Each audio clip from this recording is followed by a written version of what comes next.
ไปจวดพี่น้องจวดบอลลี่กำลังเดินทางมาเข้ามาในเมืองด่านบ่เว้ย ไม่มีหรอกด่านทะเล ผมบ่ได้เสพผมบ่ได้เสพทีหนามันยังก็ จีน่ามันเล็บกะย้อนบ่ได้นอน ก็ย้อนนอนดึก ย้อนนอนดึกอีกอย่างนี้แหละ เอาสวัสดีแล้วพี่น้องเด้อสวัสดีอยู่ในเมืองมื้อนี้กำลังเล่นเข้ามาในเมืองกับเบายาว2คนเนาะพี่น้องเนาะมาเตรียมของเสื้อผ้าให้บุคคลคนหนึ่งก่อนพี่น้องเนาะบอลลี่กำลังมาซื้อ iPhone 17 ของข่อยจ้ะ จะเผาว่าอีกว่าจะไม่ให้อีกว่าเจ้าจะได้ไปให้ขึ้นรถจักรอีกแบบถึงได้ว่าอีกไงว่าอีกได้พี่น้องเลยไปชื่อรถจักรกับเบาเจ้าเลยแหละไปก็เบาเจ้าเลยให้อันนี้ก็ได้17เมียอยากได้บอกนี่หรือเจ้าเองนี่ ต้องตรงปะ บอกคันสมมุติว่า ต้องตรงปะ เอาตรงๆก็แล้วผมมาคนอ้อมครอบ เมีย อยากให้เมียได้ใช่ เมียไม่ใช่โทรศัพท์เรากับมัวห่างๆเลยตาจอแตกปะล่ะ เว้ย ข่อยนะพ่อได้ใช้ได้แล้วตอนนี้ กับเมนยูเป็นซื้อให้เนาะก็ พอมีใช้แล้ว ก็ธรรมดาแล้วนะถามว่ามันที่สุดหรือบ่ก็ยังอยู่เฮาการใช้ถ่ายคลิปเฮานี่ต้องใช้เป็น2เครื่อง3เครื่องพู้นเด้พี่น้องบ่แม่นว่าเราถ้าเฮาออกเดินทางอีหลีเนี่ยมันแบบว่ามันต้องเปลี่ยนเครื่องนั้นเครื่องนี้บางทีมันร้อนมันอย่างอากาศมันก็ต้องเปลี่ยนสลับกันไปกันมานะ แม่น้องโทรเอาคืนนี่ว่าโอ้แจ้งข้างนอกโทรศัพท์ใหม่เรา บ่ กลางคืนนะแบบมันคือเบิ่งคักเก่าๆนะ คมชัดเด้ป้ายบอลลี่กำลังสิไปซื้อโทรศัพท์ iPhone 17 มือหนึ่งเลยคือบอลลี่ว่าไว้ในคลิปเมื่อคืนนี่แหละ ไอโฟนบอ คลิปนี้เฉลยแล้ว 7บ่ เฉลย17 iPhone 17 แต่เป็นมือหนึ่งเลยได้พี่น้องเนาะรุ่นว่าสิเป็นของไผ่ ของข่อยจ้ะ โอเคพี่น้องเนาะยังบ่บอกว่าเป็นของไผ่บอกกับฮู้แล้วบ่เซอร์ไพรส์แล้วอ่ะก็คือเก่าหั่นแหละรุ่นสไตล์เก่าสไตล์เดิมเฮาคือรุ่นพี่น้องเนาะบอกไปมันก็บ่เซอร์ไพรส์แล้วก็ของมันค่อนข้างมีค่าได้มีค่า มือหนึ่งผู้ เดี๋ยวไปเบิ่งในการน้ำห้านว่าสิราคาเท่าใด โฟน17ป้า 17 แต่ว่าอยู่ในเมืองเฮาน่ะบ่มีต้องแล่นเข้ามาในแขวงพี่ได้นี่พี่น้องเนาะ เด้อ ในเมืองเซโนเฮาบ่มีต้องแล่นลงมาสวรรค์ ก็จะเกิดมาก็ยังบ่เคยกันได้ข่อย แล้วก็แม่นคือจะว่าอยู่เป็นครั้งแรกของบอลลี่คือกันเป็นเคสแรกที่ได้ชื่อ iPhone เซอร์ไพรส์คนนี่นะครั้งแรกอีหลีได้บ่ยาวเว้ยบอกตรงๆเลยคือแม่นคือโทรศัพท์เฮาก็ซื้อประจำแหละแต่ว่าซื้อในราคา 2,000-3,000 บาทนี่นะแต่ว่า iPhone นี่ครั้งแรกเลยที่จะได้ซื้อเซอร์ไพรส์คนนะ ล่าสุดกับ Samsung เนาะ แม่ล่าสุดนี่ก็เป็นซื้อให้เจ้านี้แต่ว่าราคาก็จูดนี่บ่ได้แม่นก็เป็นเทื่อที่2ที่บอกกันสิว่ากันเซอร์ไพรส์เมียเด้เซอร์ไพรส์เมียคันสิว่าแล้วก็ได้ลืมเลยแต่ว่าซื้อเซอร์ไพรส์เคสต่างๆหั่นนะยังบ่ทันเคยจักเทื่อพี่น้องเนาะถือว่าเป็นเคสแรกก็ว่าได้ครั้งแรกเดี๋ยวไปเบิ่งน้ำกันราคาเป็นสิเท่าใดพี่น้องเนาะมากับเป่ายาว ไม่ดีเด้อพี่น้องเด้อเนาะ ตัวถึกเซอร์ไพรส์อีกก็ถึกแม่นบอกคือนี่ก็ได้ เนาะเมียเซอร์ไพรส์ปิดตาขึ้นอีกหน่อยนี่โอ้ย โอ้เว้ยเด้ เมียเฮ็ดแล้ววันนี้มาถึกเซอร์ไพรส์เรื่อยนี่เดี๋ยวนี้เนาะช่วงนี้เนาะ เด้อ โอ้ จะได้เด้อเนาะคือว่าจังได๋ เซอร์ไพรส์ยังเคยนะ เตียงนอนพอดีแม่เพิ่นเห็นในคลิปเจ้ามื้อนั้นแหละโอ้มื้อที่เจ้าเข้าไปเยี่ยมพยายามอยู่กันอยู่ซ่านนั่นแหละว่าบ่มีเตียงนอน บ่มีเตียงนอนเพราะว่าข่อยนอนพื้นแต่เป็นที่นอนเน่าๆเก่าๆนะพอดีแหละมันนี่โอ้ใช้หมดสภาพเลยที่นอนเน่านอนพื้นปูนเลยติเฮ้ยนอนพื้นอันปูกายังบ่ได้ติดกะโหลแม่นบ่ติดกะโหลแล้วมันเฮ็ดให้ปูนน่ะหลุดเฮาหลุดแล้วมันกัดอยู่ได้แม่นกัดอยู่ปูนเฮ็ดให้เวลาเฮานอนตื่นมาน่ะมันเมื่อยมันหลุดเลยมันดูดเป็นดูดพลังงานเฮา เข้าใจ อันนี้พี่น้องก็คือสิพ่อฮู้ดีอันนี้เรื่องจริงนะเรื่องจริงที่ปูนดูดพลังงานดินดูดพลังงานเท่านี่ถือเพิ่นว่าเอาหม้อไฟไปตั้งอยู่ในขี้ดินนี่ขี้ดินสิตั้งอันขี้ดินสิดูดหม้อไฟไปเพิ่นว่าได้ขี้เห็นบ่เด้อก็เรื่องจริงนะเรื่องจริงคนฮู้บ่ได้ค่อยเป็นนั่นบ่แล้วก็เพิ่นซื้อให้บัดนี้แม่นนอนใหม่เนาะทั้งแม่เพิ่นซื้อให้ทั้งเจ้าฮู้ว่าเป็นไผก็พอได้เบิ่งคลิปเจ้าอยู่คือว่าเป็นแม่แก้วบ่คือมีว่าจังซั่นนะแม่แก้วก็พอสุขสวรรค์เพราะว่าก็หาสิเว้าฟื้นขอโทษเนาะหาสิเว้าเมื่อวานนี่แหละบ่ได้ถามเมื่อวานนี่เนาะกับ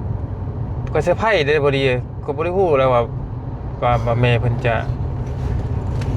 ะผ่านทั้งจะติดต่อหาสาวเพลงโดยตรงนะกับบ่ฮู้ดิเพิ่นโอนเงินไปทั้งเมียแล้วเมียก็บ่ได้บอกผัวปะบ่แล้วก็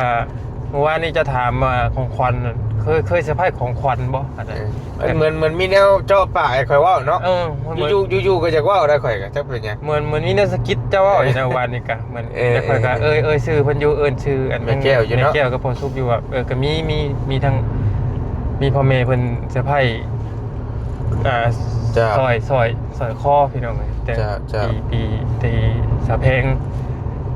ถือผ้าประมาณ3 ปี2 ปีนี่แหละประมาณนี้แหละปีพอกับแม่เพิ่นมาแล้วก็หลังจากที่แม่เพิ่นเมื่อบ้านปุ๊บแล้วก็ตอนนั้นแม่ก็บ่ได้ติดต่อมาเลยนะแล้วก็คือค่อยว่าในเมื่อวานนี่แหละแล้วก็บ่ได้คิดว่าแม่เพิ่นสิดีใจสิกลับมาอีกนะพี่น้องดีใจได้ลองหรอบ่เอานอนนะนอนเลยเหรอวะคืนนี้สิไปเรือโอเคลูกกับบักเลยโอ้นอนตัวอยากตื่นมื้อเช้าเลยโอ้ครับเท่าไรที่นอนน่ะเมียเขาบอกว่ามันรวมทั้งเบิดที่นอนน่ะทั้งเตียงทั้งที่นอนบ่ได้นี่มันตกอยู่5 ล้านปลายทีเนี่ยเพราะว่าคือว่าเขาซื้ออีหน่อยเนาะแม่นก็คือว่าแต่บ่แม่นยางพาราแท้ข่อยเบิ่งรถฮู้รถบ่แม่นเรื่องบ่แม่นน่ะบ่แม่นอยู่นะแต่ว่าเฉพาะเตียงคือว่า3 ล้านปลายเนี่ยแต่ก็ยายแล้วรู้สุดแล้วหั่นก็ได้โอ้เห็นบ่สุดแล้วเคดีใจนะดูใจนะบ่ยาวเว้ยจะได้ก็ได้แต่หลายทั้งบ่ดีเนาะพี่น้องเอ้ยก็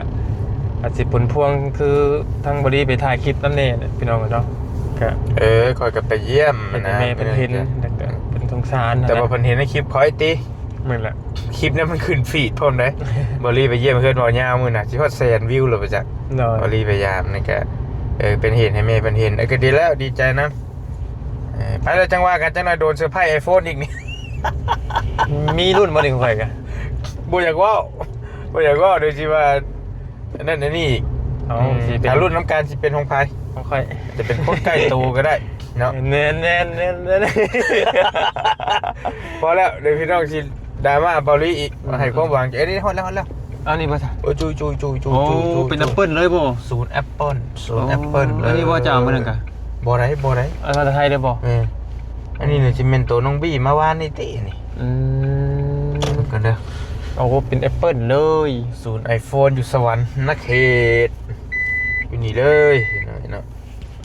บ่เคยเข้าจักเทื่อเลยแต่ว่าเห็นน้องบี้ถ่ายคลิปอยู่เมื่อวานก็คือสิถ่ายได้อยู่ที่บ่ถามมึงก่อนเนาะลงไปอันนี้บ่อนป้าจอยป้าบุญมาซื้อเล่นอยู่นี่เลยมาซื้อตอนไหนไปหาก็เปิดว่างบ่ดนนี่เด่นซื้อตอนเราออกรถเด้เพิ่นแถมเด้เพิ่นแถม iPhone มาซื้อเองบ่ก็บ่ฮู้คือกันแต่ว่าตอนออกรถใหม่น่ะเพิ่นมีส่วนลด 1,000 เหรียญถ้าบ่แม่น1ส่วนลดก็เอา iPhone เอาเลือกเอาทองคำก็ได้สินะมีส่วนลดให้แต่ว่าอาจจะเป็นนี่แหละ0 Apple เหมือนรู้สึกว่ามีหม่องเดียวนี่บ่รู้จะได้ไปเดี๋ยวเข้าไปเบิ่งก่อนไป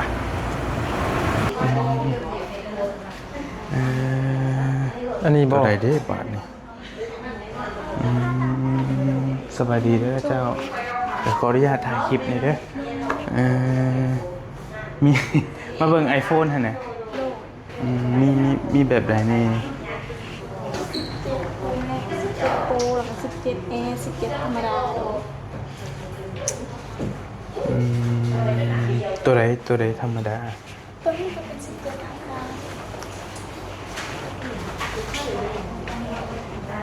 อันนี้ราคาเงินบาทบ่เจ้า แม่โดย โอเคอืมสบายดี อืม มีไอโฟนเอง iPhone A iPhone A คืออย่าง เป็นไอโฟนรุ่นไอโฟนแอร์นี่แหละ อุ๊ยแต่มันบางได้เฮ้ยวะเนี่ย บ่จักเคย โอ้ บ่เคย แต่ ใช้ iPhone บางเฮง ออกป้อง17นี่แหละ อื อื ม ม ราคาเงินบาทเนาะจ้ะเนาะอืม เขาจะเป็นคนสวยไทย ส่วนไทยมาจากไทยเลยเนาะอืมสี่ จะมีส่วนลดเพิ่ม อืม มี2,000 โปรว่าตัวนี้ โปรแม็กซ์นะเรื่องใหญ่สุด อยากได้ป่ะเอาป่ะ ชื่อเนี่ย อันนี่เลยพี่น้องเอ็นราคาเป็นอันเริ่มต้น48,900 เมื่อนี้มีส่วนลด2,000 โอ้ เอาเลยมาถึงมือได้วเสร็จแล้วพี่น้องเห็นแล้วนี่มายะเบิ่งซิมันขึ้นกับความจำเห็นป่ะความจำ256นี่48,900ความจำ1512นะแม่น56,900 60,000 2K 2K คือ 2,000 กิกเด้1,000 กิก512 กิก อันนี้ยังเริ่มต้นเท่าไหร่ 80,000 เอามัน 2,000 กิกความจำลายขึ้นลายผมมาว่าลายขึ้นก็ เพลงคือ ก็แม่นเนี่ยมันอยู่แล้วตอนนี้อุตส่าห์นั่นนี่เลยเนาะ มันสั่นได้ดังเลยสัมผัสเลย โอเคให้เบิ่งส่วนตัวมักไปได้ส่วนตัว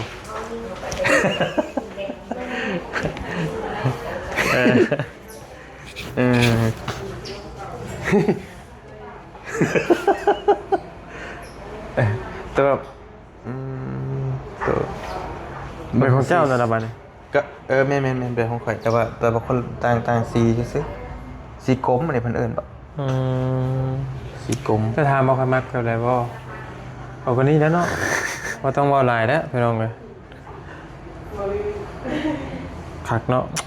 แต่ว่าสีมีครบบ่นี่เฮาก็บ่จักคือกันแต่ว่าเป็นศูนย์ใหญ่กันเลยก็บ่ใหญ่บ่น้อยพอดีเข้า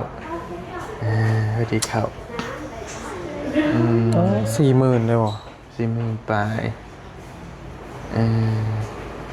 สีสมมุติว่าเด้มี3สีหลัก ที่ส้มปะ ๆฮะ ที่ส้ม มักที่ส้มแม่นบ่ เป็นที่เพิ่นกำลังฮิตอันนะเพิ่นโตให้นะจะโตให้เอาไว้ว่าโมหินแล้วก็แบบใส่อีกโพดอันนั้น ที่ส้มแม่นบ่ แม่น ตัวนี้แหละแท้อันนี้ตัวธรรมดาบ่ ตัวนั้นเฮาบ่เบิ่งก็ยังคือสิบ่คือสิจักมีจักเบิ่งก็ได้ซะเอามันคือแบบว่าอันน่ะ มันคือมีอันเดียวเลย ฮะ อันนี้ แต่ว่าบางแฮงเนาะบางแบบว่า บอตเตอร์เลนมันคือมีอันเดียว แม่นๆบางน้อยๆแต่ว่าราคามันคือบ่มันคือ เท่าไหร่39 40,000ก็ไล่เรียกกันพุ่นเด้ไล่เรียกกันตัวนั้นพุ่น บ่ค่อยจะฮู้ว่าเป็นหยังตระกูลมันคือโหดแท้ ของเพิ่นดีถือว่าดีที่สุดในแบรนด์โทรศัพท์ระบ่เลย ก็บ่ฮู้ไล่แต่ผู้ที่ว่า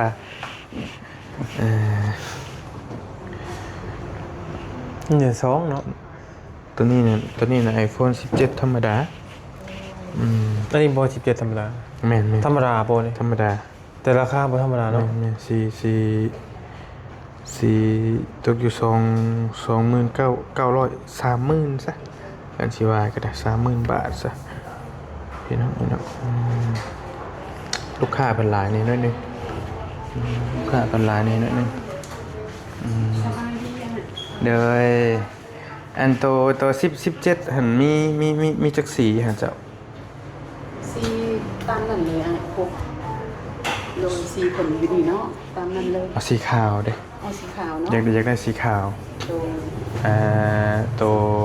256ก็ได้ 256สีขาว โอเคตัว17ธรรมดาฮะนะ โดย โอเคตกอยู่เท่าไหร่ก่อนฮะ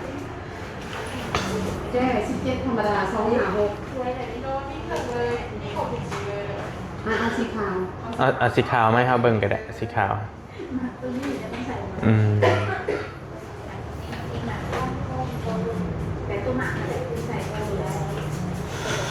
ลูกค้าเป็นลายเนี่ยก็เข้าใจ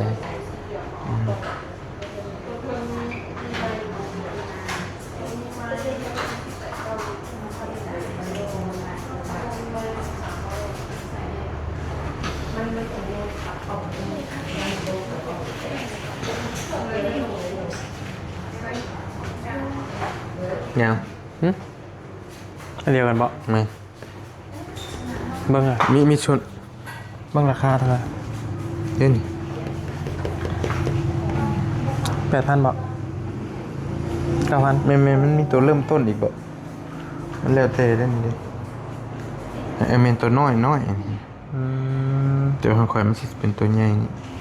คักเนาะ สากเวทอยู่ในนี่เลย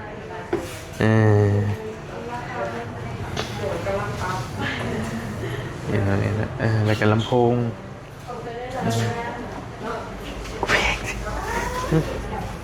เท่าไหร่ มันเป๊ะ น้อยๆนี่ว้ามันดังฮอดมันเซนูพุ่นบ่ได้นี่ กับโอ้โหคือกัน เดือดเกิน นี่ก็ 20,000 เบนเท่ดิ บ่เท่กันเท่โอ้ไปเปิดเทพพลไซได้บ่ ไปแล้วเฮ้ยว่าสันเถาะ ตัวนี้มันสิบ่รอดเป็นแสนบ่ซั่น แม่นนักอยู่พี่น้อย เดี๋ยวเฮาสิเอาตัวนี้พี่หน่อยเนาะโมเมนต์อันนี้ไอโฟนยังตัวนี้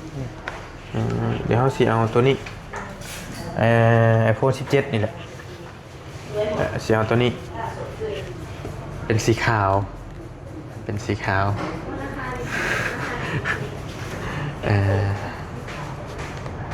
เป็นสีขาวตัว17ธรรมดานี่เนาะบ่แม่นนะครับ จังว่า คือซีเมน ซีเมนที่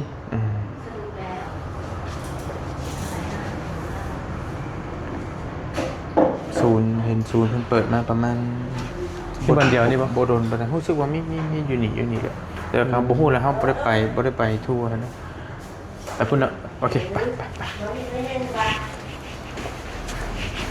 เงียบย้ายเอามาเลยโอเค โดยจะเป็นเครื่องสุดท้ายนะโดย iPhone 17 สีขาว256กิกถูกต้องนะโอเคได้จีนี่ก็มีเลย โอเคจิแกเลยนะ โดยแมนแกค่ะ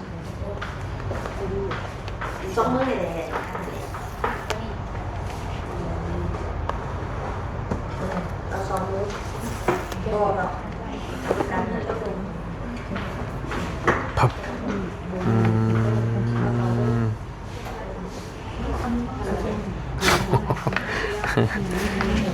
อันนั้นก็ได้ แต่ละอันมันถึงตัดมาแล้วจะเป็น เป๋เนาะ เปนั่นไม่เดียว จะคือของเล่นเล็กน้อยจังว่ามันบ่แม่นว่าแล้วจะคือของเล่นเล็กน้อยจัง แต่ว่ามันก็มันพอดีจับสิเนี่ยพอดีเลยพอดีจับเลย เนาะมันอยากคือของเล่นเล็กน้อยเนาะมันก็โทษได้อยู่ว่าซั่น ใส่ดีเลยโดยอัน17นี่สเปคแบบใส่มาเต็มเลยนะได้ร้อยซาวเลยคือ1โปรเลย บ่ โอเคอันนี้ก็มีส่วนลดบ่จ้ะ ตัวนี้เป็นมีส่วน ผม โดยจะเขามีของแถมให้ ใหญ่โต แถมอย่างนี้ จะได้ฟิล์มกันลาวเลย พอดีแต่มันยิ่งใหญ่ โอเค เราจะอยากเอามาเรียบเรียบ ตัวใดที่ว่ามีของแถม17 Pro บ่ 7โปรกับโปรแม็กจะมี มันเลิศโคตร จะ นะ มีได้หัวชาร์จ อ๋ออันนี้แถมแต่ฟิล์มกับอันเคสซื้อ โดย โอเค มีแต่เฮาอยากเปิดเครื่องให้เฮาเบิ่งได้แค่นั้น อันง่ายของมูลอยู่แบบ บ่ต้องเห็นหยังก็ได้ ลงว่าบ่ได้ตรง โอ้อาจจะเปิดแล้วติดในเฮาคือเก่าหั่นน่ะ โดย เอาได้ไหม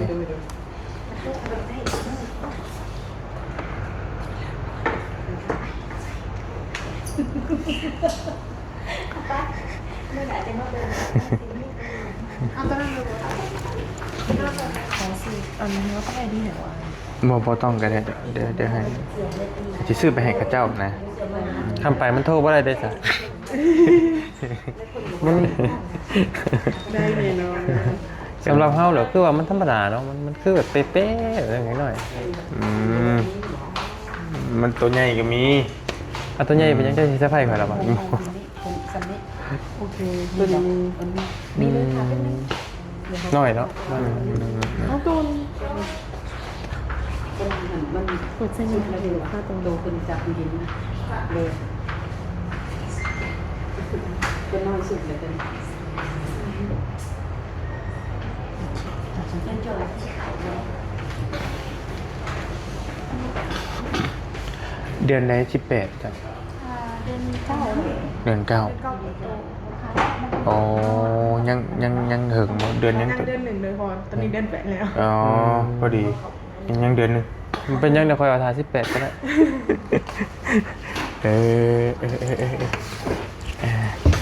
แต่ว่าราคาขึ้นได้ยินข่าวอ่ะราคาจะขึ้นอีกกับอัพขึ้นอีกเลย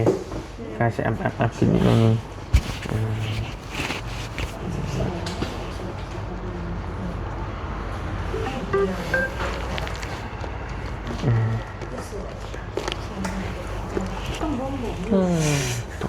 มันหน่อยก็หม่องเลยเนาะแต่ถือมือจนใหญ่เลย เขาคนใหญ่ปะ เหมาะสำหรับผู้หญิงเนาะผู้ชายคือบอดี้นี่บ่เหมาะปานใด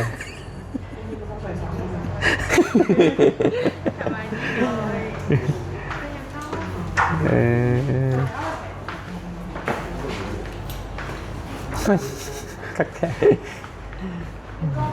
คักแต่ว่าโดยรวมก็งามนั่นแหละงามแต่ว่าเฮาบ่เคยใส่แล้วมันคือน้อยอยู่นึงมือเจ้าคือสิจิ้มบ่ได้ครับ ว่าเหรอ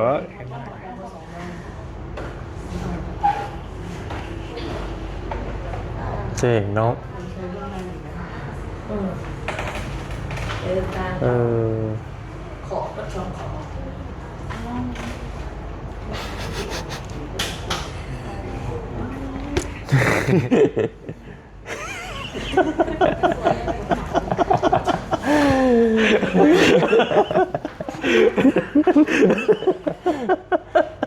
โอ้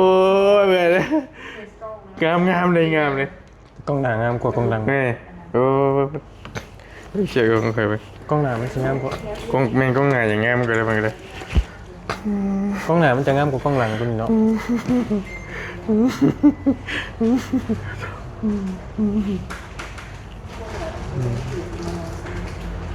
ดูอีกงามเขียนแล้วโอ้ฉันนี่ โบได้ถึกทำไมก็ใส่กว่าเดินเป็นมุมบ่ นี่งามกว่าบ่เดี๋ยวว่าฉันด้วยเห็นว่าไงอยู่ทั้งเดือนงาม โอเคเอาตัวนี้แหละใส่ให้เป็นติดอันนี้คืนให้ได้ผมไม่มีปัญหาไงพี่น้องเนาะ โอเคป่ะ แต่ว่าแม่แต่ว่าน้อยต่างกันหลายเติบอยู่ เบิ่งน้อยกันเลย นี่เด้อันนี้ของบอลลี่นี่โปรแม็กกับ17ธรรมดา 17กับธรรมดาต่างกันได้เนาะ แม่ต่างกันหลายเติบ ต่างกันได้ โอเคจะมีแต่ใส่ ใส่เอาใส่ถุงไงเนี่ย เราถึงจะว่าฟิตแบบไหนดีมีสายมีได้มีกันเสือ แถมเป็นเบาะฟิล์มนะการเสือกก็ได้เนาะจะมาเอาการเสือกก็ได้โอเคเป็นติดให้เลยก็ได้พี่น้องเป็นผู้หญิงที่เนาะน้อยๆใช่เนาะ จังว่า เอาผู้หญิง จะมาให้รุ่นเนาะ โอเคเดี๋ยวถ้าโอนเงินนะแจ้งหน่อยเป็นยังไงแป๊บนึง พอดี มาเบิ่ง ซื้อให้หน่อยกว่า นี่ป่ะ ไม่กระชั้นก็มีเนาะ เป็นทันกันมี นี่ ช่องสิบทนใช่ไหม บ้าอย่าว่าของเฮานี่เอาตัวนี้ก็ได้แล้วนี่ เนาะ เบาแห้ง บอกว่าเรื่องอื่นนะเอาตัวนี้ อยากได้โดนนี่ อยากได้โดนยังอีกที่หุยบ่ ราคามันจะ4-5 หมื่นพี่จ้ะ พูดอะไร ตัวน้อยนี่ก็ได้นี่ บริเวณได้นะ แม่น ตัวบังคับมันได้นะ บังคับบ่ เนี่ยคนบ่เคยมี บ่เคยเจอเคยอะไรอันนี้ ไปงานกับ เบิ้ลบ่บ่ทนหรอก ฮะ บ่ได้นำ คือเบาเนาะจะบอกฉันกว่า เอาดีแต่เมื่อให้ลูกให้เมียเจ้าน่ะได้ อันนี้บ่ เออ คือนักอยู่ได้ตัวนี้ ว่าถ้าเจ้าเมื่อให้ลูกให้เมียเจ้าแบบอยู่เฮือนอยู่ซ่านน่ะได้เพราะอะไรอยู่ มันบ่มีหัวมันบ่มีถามกัน บ่มีบ่มี หัวหันมันนะ ยาก บ่มีมันบ่ บ่มีคำว่าอยู่ไทยดี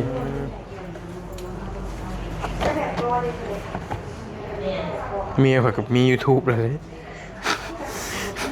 อันนี้เป็นของเจ้าหันบ่นี่ ใช่เบิ่งก็คล้ายๆเนาะแต่ว่าหัว ตะวันนักอยู่เรื่องนักยืมของบ่ยาวใช่อยู่เด้พี่น้องบ่ลี งั้นเอาแล้ว เอาได้เจ้าใช่ใช่ ใครมีอยู่ นี่สิเป็นตัวนี้นี่เบาๆโอเค คือเบาแท้เนี่ยตัวนี้นี่ ยันตัวนี้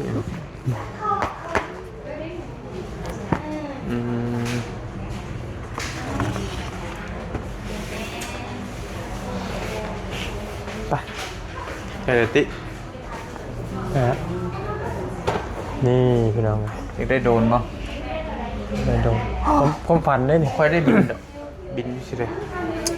บอสมีอยู่อ๋อไปเห็นบรรยากาศมุมสูงนะ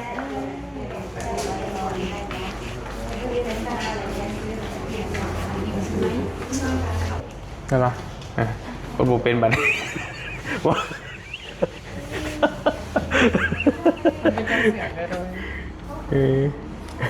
หน่อยเนาะมันกินหน่อยเนาะ เราใหญ่ จะทำมันไม่ได้ เอ๊ะ กดวงเลยนี่ กดปุ่มมันเนี่ยแต่ว่าถ่ายหันบอลนี่ดิ กดตัวนี้ได้บ่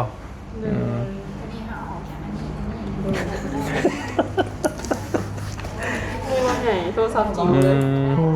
อันนี้อันเลือกได้ป่ะเจ้าตัวนี้ จะมีซิลิโคนจะแบบมีกับใส อยากได้เป็นสีชมพูได้ป่ะ สีชมพู เลือกให้นี่โอเค จะเหมาะกับผู้หญิง กับผู้หญิงสีชมพูพวกนั้นเขาเลือกมันได้ให้ได้เขาเลือกสีชมพูโอ้ เทียบใจกับตัวนี้รถ โอเค เลย โอ้เดี๋ยวเก็บไปเลยเก็บไปเลยตัวได้งามบัตร บ้างครับตัวนี้เนี่ย เนาะตัวนี้เนาะโอเคได้แล้ว คือสิว่ามีวาสนาแล้วเก็บประมาณ ซ้ำกันอะไรกับอันนั้นอะไรตัวอันใส่กันตัวเพลงคือกัน ใช่ กินได้อยู่ป่ะลูกค้าหลายนั่นนี่ ขอบคุณค่ะมันออกแบบเป็น ห่าน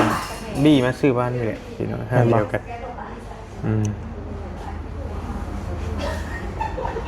คักจะบอลินคักบอกไปคอยหลุดมือไอ้เวทอย่าเอาไว้แต่ว่า18เสียงออกแล้วใกล้เสียงออกแล้วพี่น้องอีกเดือนหนึ่ง คูณหาเนาะ กล้อง2 โตถ่ายคลิปก็ได้ กันตรงกันทันได้บ่ได้เนาะ ก็ได้อยู่ดี สบายดีผู้ใดสิเป็นผู้โชคดีสำหรับกล้องไอโฟนตรงนี้ใช้เท่า บอกว่าได้แล้วหัน กลับไปได้ กลับบ่ได้กลับหน้ากลับหลังบ่ได้ต้องปิดคลิปก่อน เจ้าก็บ่ได้บ่ บ่ได้คือกันบ่ได้คือกัน ทางนี้เนาะคำบาแล้วกันเนาะ แม่นต้องเฮ็ดเอานั่นน่ะเนาะ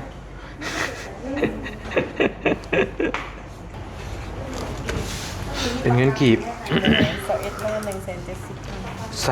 ล้าน170,000 21,770,000บ่6,000ลดให้เฮาเนาะโอเคใส่ถุงให้เฮาเลยจ้ะเอาหัวสากให้น้องไปนำเลยพี่น้องเดี๋ยวไปโอนให้เพิ่น ให้น้องเพิ่นน น้องเดี๋ยวโอนให้โอเคปิด21,170,000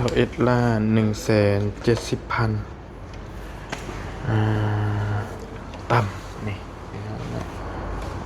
นี่ถ่ายรูปไว้ป่ะ ผมควรไอ้ซื้อเอกสาร โอเค จะมี2ดอกโดยมีเลย ซื้อเนาะโอเคเบอร์นี้ เอาเป็นตัวซิลิโคนไอเคส เดี๋ยว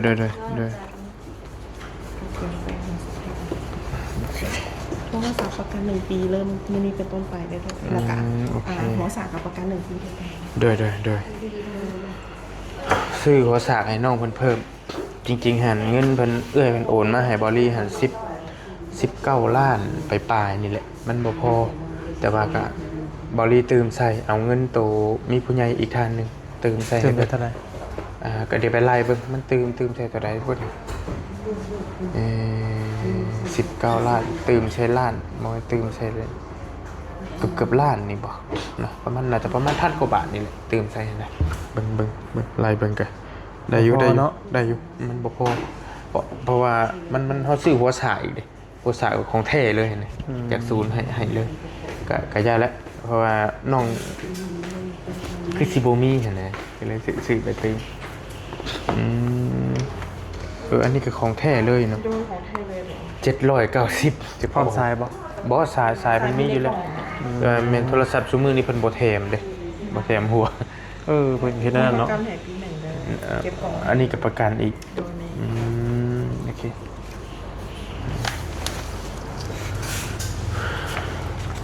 ไปเอาบัดไหนเมื่อ บัดนี้ไปเรียบร้อยโอเค ขอบใจได้ ขอบใจได้หลายเด้อขอบใจได้หลายไปกลับฟ้าวเดี๋ยวสิถุ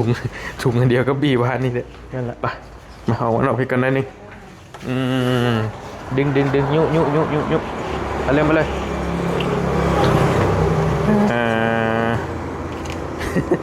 หูเลยตีเนาะทำนี่แล้วกันนี่นี่ทำไงสแคปไปเลยนี่ไอโฟนเห็นเอาไงนะ17 Pro บวก17 Pro 17ที่ซื้อ17ล่าแล้วก็ซื้อหัวสากพร้อมหัวสากของแท้700 ปลายเกือบ800พวกนี้ก็ได้เดี๋ยวไปรุ่นน้ำกันเนาะพี่น้องอาจจะโบเป็นคือพี่น้องคิดก็ได้นะหลายคนว่าสิเป็นของใครจังใดกะ ห้องคอย เดี๋ยวรุ่นเบิ่งน้ำกันเนาะพี่น้องเนาะอย่าให้ได้กันมาโบเมนอีกก็ได้อยู่ดีมีแห้งสบายดีเจอกันเด้อพี่น้องเด้อแล้วจังว่ากันบ๊ายบายไป